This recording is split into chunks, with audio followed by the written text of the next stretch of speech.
Real pleasure now to welcome onto the show for the first time one of the best striking coaches in mixed martial arts. He's clients obviously like Frankie Edgar, Edson Barbosa, Eddie Alvarez, from that great stable up there, and all the guys on that part of the world over in New Jersey, and that is Mark Henry. Mark, great to have you on the show. How's all with you, buddy? How you doing, buddy? Good, my friend. How's it going in Dublin? Good, yeah, we can't complain. It's not raining today, so that's always a good. What's the temperature there? Oh man, it's cold. It's probably about I'm not sure what it is in Celsius. It's about 8-9 degrees. So I'm not sure what way Oh it my works goodness. out in Fahrenheit and in Celsius. But yeah, listen, we're used to the cold now at this stage in the rain, so it's not a problem here. Okay. I hear you. All right, mate. I just want to get your reaction first of all. And great news last night for your neighbouring state in New York. MMA has been legalised. Just your opinion and thoughts off the bat. It's obviously great news. Yeah, it's awesome news, and everybody, that's from New Jersey, from New York area, we pretty much call ourselves, the little brother New York. Always dreamed of fighting in New York, and also, dreamed of fighting in Madison Square Garden. It's like the mecca Awesome, of yeah. fighting. You really haven't been anywhere unless you fought in the Garden. Everybody, from Muhammad Ali and all the greats have gone through the Garden before they were great. So beyond excited to dream for Frankie and for all of us to one day be Madison Square Garden, and hopefully that dream will come true really soon. Yeah, and obviously Chris as well. I know you've been working with Chris a Yeah, little bit, so that's yeah. Chris is beyond. Chris has probably been pushing this more than anybody. I mean, he's yeah, really been 100%. up and out the UFC and the cause, and been showing up, to a lot of hearings. And Chris, more than probably anybody in the UFC, has really been pushing this, and I know how excited he is. It's a shame that his fight is they already have a site, 'cause I know he would beyond love to, fight in Madison Square Garden. Hopefully, it'll be maybe 4 months where he could fight again right after this fight. Yeah, If he comes out no injury. definitely. No one more deserving, as he said. Chris has really pushed and lobbied for the legalization of mixed martial arts in New York, and I think it was a great day for everyone involved in the sport that we're finally going to have a mixed martial arts contest in Madison Square Garden. But I want to touch on that. There's a few issues, obviously. I want to touch on. First of all, obviously being Frankie Edgar's main striking coach, I want to get your reaction off the bat to the reports that have come out this week that it's going to be Conor McGregor versus Nate Diaz part 2 in July 9th in Las Vegas. Apparently, the word is that we have the contracts have been sent out to the fighters. They're just to be signed. What's your reaction to the news that the UFC are going ahead with this fight and Frankie's not getting the shot at Conor? Oh well. First of all, it's expected. I mean, Conor, I think is straight out afraid of Frankie.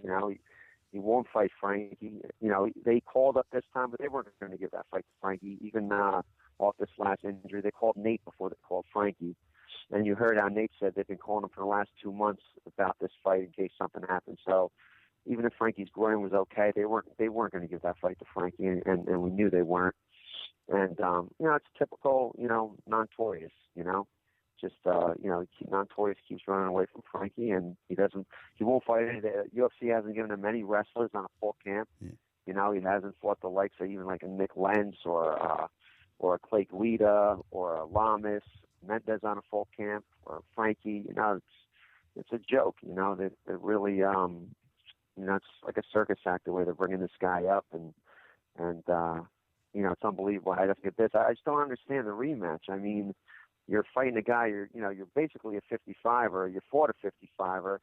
The guy was just drinking margaritas a week before, and you got killed. I mean, it wasn't even close. It's like, the UFC always puts a spin on it. Oh, Conor was winning.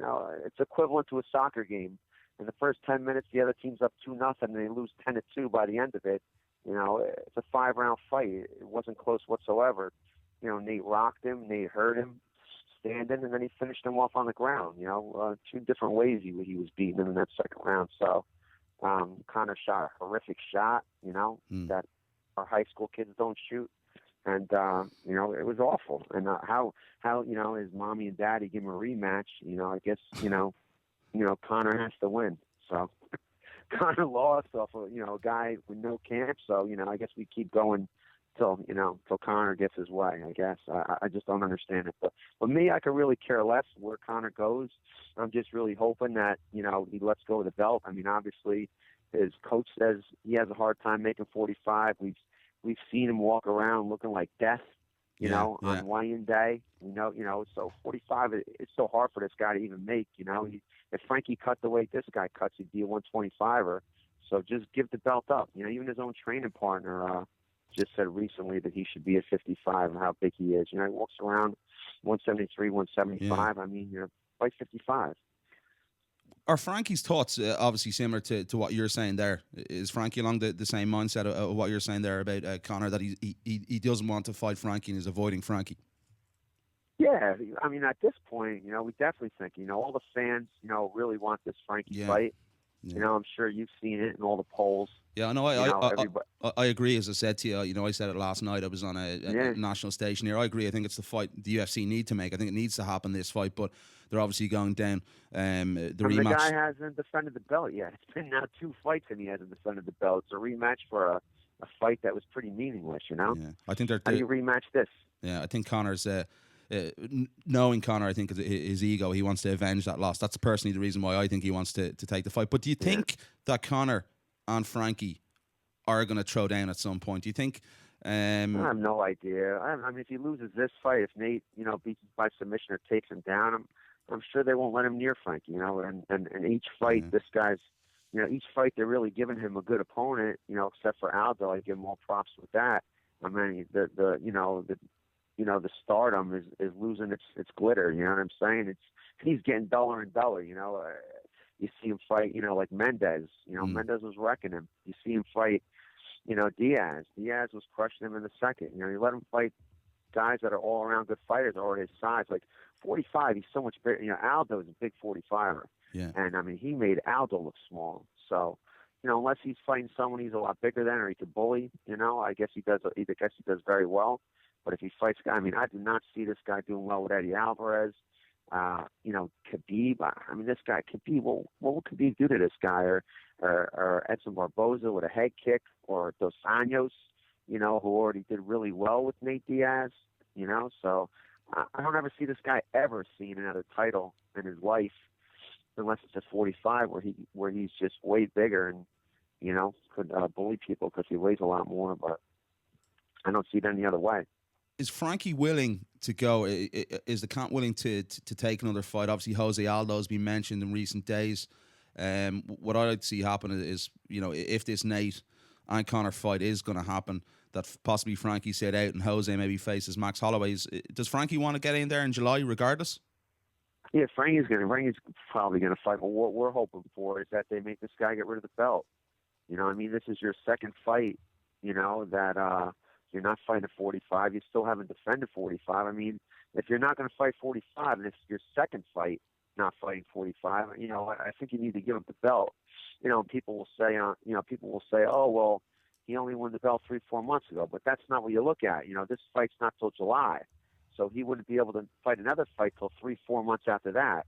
So now you're talking, and that's if he doesn't get hurt in this training camp.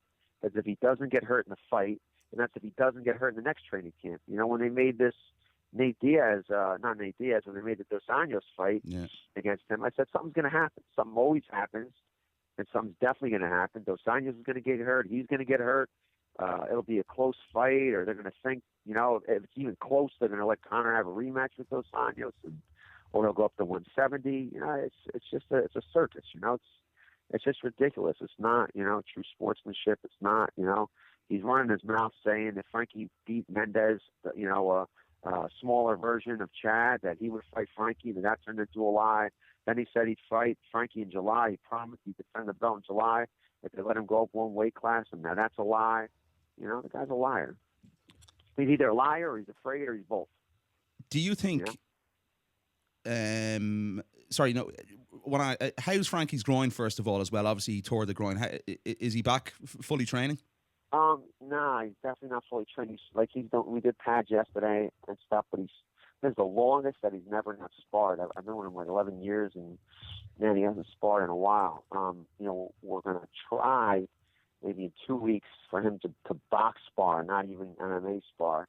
So we're really hoping for maybe end of next week or the week after, maybe just start box sparring, but he hasn't fully grappled yet. You know, he hasn't rolled in jiu-jitsu yet. He hasn't wrestled yet, but he's definitely getting closer. He was almost there, and then he pushed it too much, and then he kind of, it was right before the kind of fight with Diaz. Yeah.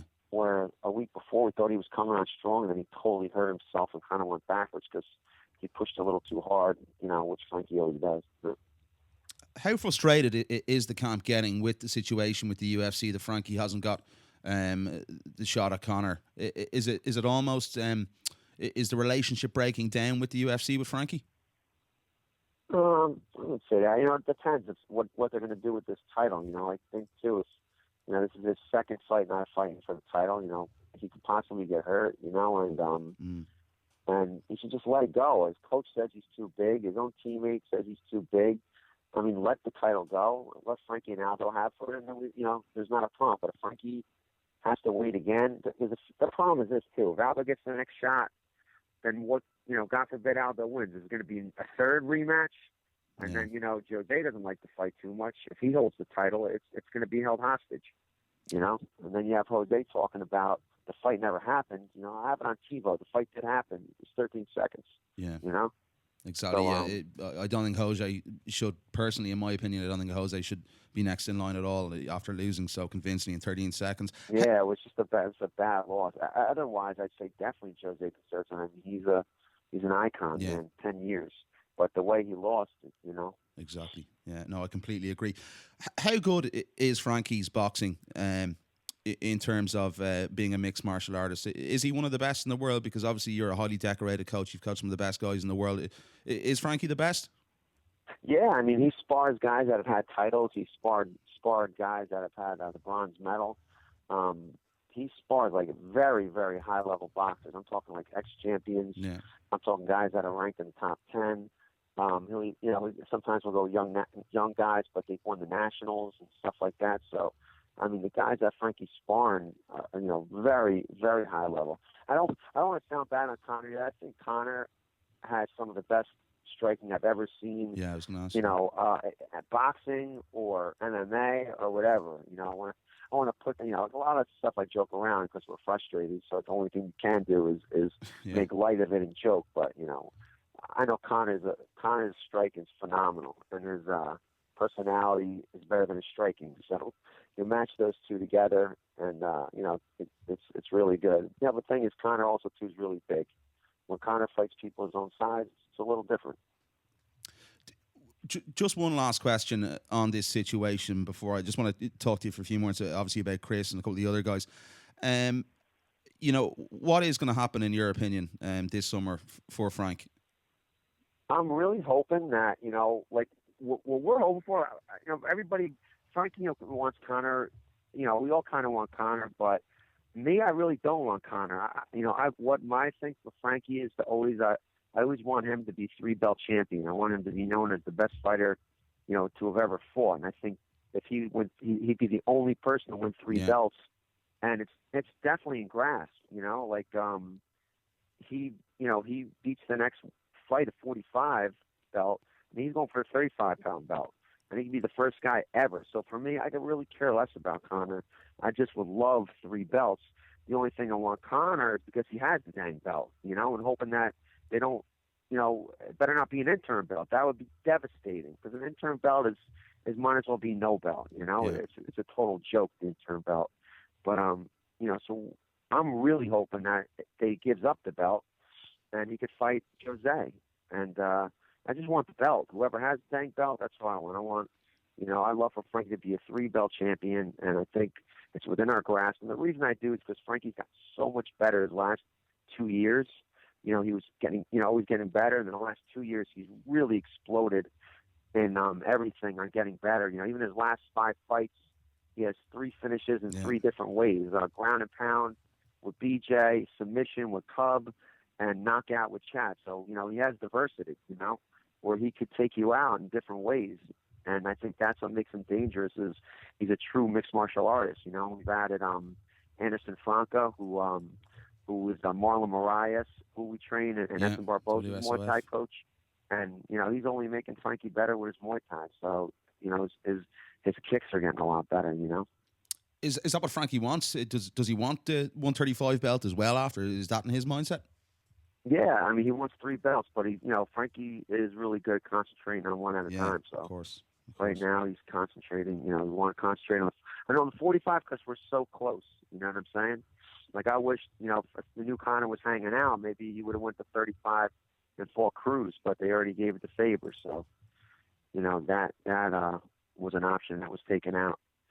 But, we just want, I just want the belts, it's Conor, that's what kind of upsets me, is that the fact they made such a big deal about Conor going up 2 weight classes, which realistically, he fought a 55er and he's basically a 55er. Yeah. And Frankie was a 55-pound champion. And Frankie's really a 35er. And they made such a huge deal about Conor. I mean, they should realize Conor came up so short that look at Frankie. Look what Frankie was doing when he went up basically 2 weight classes, the real 2 weight classes, and was champion at that weight class. They should realize like how good, Frankie is. Not only that, I mean, Conor's been stopped 3 times. Frankie's never been stopped. So, he talks about being such a dominant fighter and the best, and he's the only, he's the only thing that matters. Well, I don't know how the only thing you matter if you've been stopped 3 times. Well, Frankie's never been stopped once, and you call yourself so tough and, whatnot. I just don't see a record show for itself, and it shows, that on that night, the girl didn't tap, and he did. One last one on a shotgun question on this topic. Who's Frankie going to fight in July? Hopefully Jose Aldo. Okay, there we have it. Great stuff. For the belt, for the 145-pound title, which would be Frankie's second belt. Chris Weidman, let's talk about Chris for a couple of minutes. I really do appreciate the time. No problem. You've been working with Chris since his loss to Luke Rockhold. I just want to get where does Chris need to improve on his stand-up? Do you see areas where you can adjust to make him improve? And it's sort of a double-ended question. Was his footwork the reason why he possibly lost that fight, maybe throwing that kick against Luke Rockhold? I think they had kind of a short camp, and his foot was broke. And also, too, like I can remember with a few guys that I've had, if you never lost, just like I think Conor kind of fell into, is when you've never lost before, you think you have all the ingredients. You think, maybe you don't train as hard as you did, or I don't know if that was the fact, but you think that you have it. But in fighting, you never ever have. You never get it. You never have it. Fighting, MMA is evolving so much, so rapidly that, and you have these young guys coming up constantly, and it's just you just have to get better all the time. And that's what I said with Frankie. I feel like he is staying above the curve. Also our camp is always trying to stay above the curve too on learning. And I think, Chris got kind of comfortable and laid his guard down. You know what I'm saying? Yeah. If you've never lost, I would feel the same way. And, now I think he's rejuvenated, and I think striking wise, the sky is the limit for Chris. We're doing different things. Striking wise, I think the sky is the limit for this kid. I think Chris could go like 5 new levels. He's just that athletic, has that much power, and that much. His kicks are strong. His wrestling is just out of control. His top game is just unbelievable. And I think that the sky's the limit for Chris. Is it about sharpening up those elements? Because I notice with a lot of the guys you train, it's always about being on the front foot in the fight and getting the strikes in, not letting the guys settle. And they're very much in-esque with that. All the guys like Edson Barbosa, Chris, Eddie Alvarez, they're guys, Frankie, who like to be on the front and throw volume with their strikes. Is that what you emphasise to these guys? Yeah, we have a guy too who's doing pretty good, Corey Anderson. Corey. Yeah, I do. Yeah, he won the Ultimate Fighter. I mean, this kid, he's a beast. 2 fights ago, threw almost 300 punches in a 3-round fight. The biggest menace.